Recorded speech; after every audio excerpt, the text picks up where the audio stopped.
Hello all and welcome back to another Black Desert video. So for today we're going to do a MAEGU breakdown, and this is from the Global Labs. Now this is set to release at January 18, but of course knowing BDO there are things that are subject to change, so take note of that. So you can see that my MAEGU has transformed into her T-pose to assert dominance on the other MAEGU, but her main weapon would be called Fox Charm, and it's at her back, and you can see when I toggle it, and the BDO knife would be for her hairpin knife is basically going to be at the back of her head, I believe, and that will be her weapons.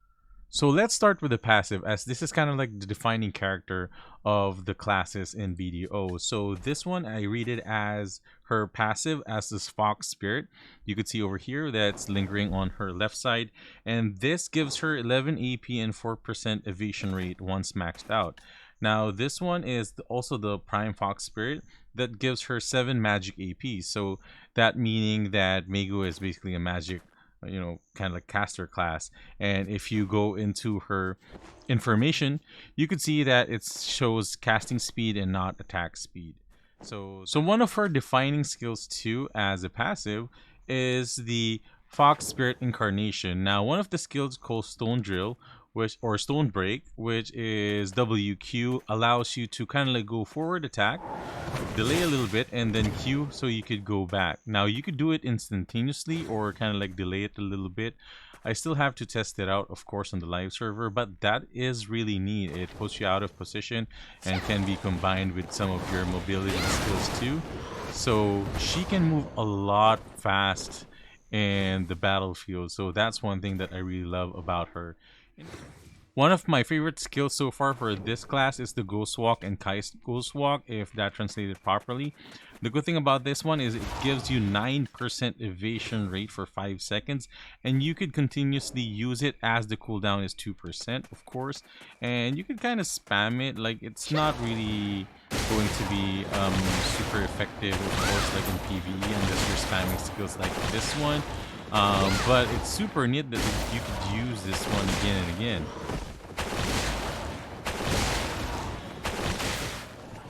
Now the next skill or mobility skill that I love about her is the Flower Road. Now this puts her in a zigzag motion, but the problem is it does hit or clip like the Terran that stops you, and it has a hefty 13 seconds cooldown. So in terms of mobility, this is how far I had her go in a combination of skills.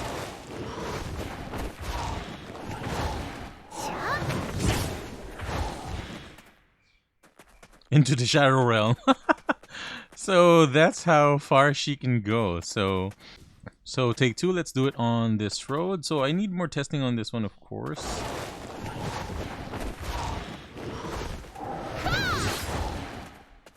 So that's kind of far.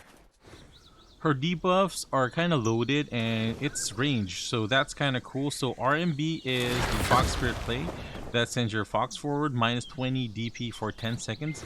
Blazing Anima gives 90 burn damage every 3 seconds for 9 seconds. Left LMB is the minus evasion rate and also summons a clone, and minus 20 movement speed for 5 seconds. Binding Anima, if that translated again correctly, is minus 20 attack and casting speed for 10 seconds. Heavy Claw is down F, and that gives minus 20% movement speed. And then the upright click is the one that gives minus 20 AP, which is kind of neat, of course.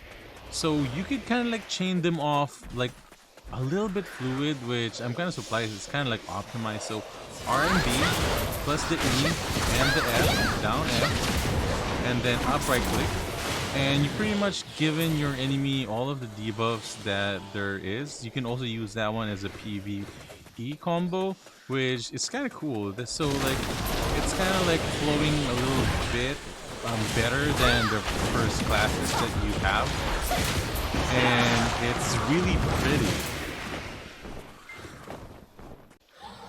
Her buffs are very easy to activate, and it's kind of fun and flashy in a way. So you could start off, of course, with a Ghost Walk, followed by the left LMB to give you the plus AP, and then Shift F for the AoE DP, followed by the down LMB for the accuracy rate, and then you could down space to get the AP again. So you could use that again and again, along with your debuff skills, and you're pretty much golden in PvE. So that is the preview, guys. I hope that you've enjoyed this one. I don't want to test more of it in a way because it's going to release in 2 days, and there might be a lot of changes, and of course the translation would be more proper on that one, as I'm just like, Google translating the Korean items over here. And it's pretty fluid, I would say. I really enjoyed going around and killing some mobs with it. I did have some issues with my MP, so you would need a fairy, of course, for this one. But there are some combos that I did that I didn't run out of MP, so that's kind of good. Need more testing on that one. As for PvP, we would see on the 18th if she would be able to hold out on her own. And of course, I'm really excited for this new class. I hope you will be too. So thank you guys so much for watching. And again, if you liked and deem that this video is helpful for you, please consider subscribing and liking. And I will see you guys on the next video. Peace.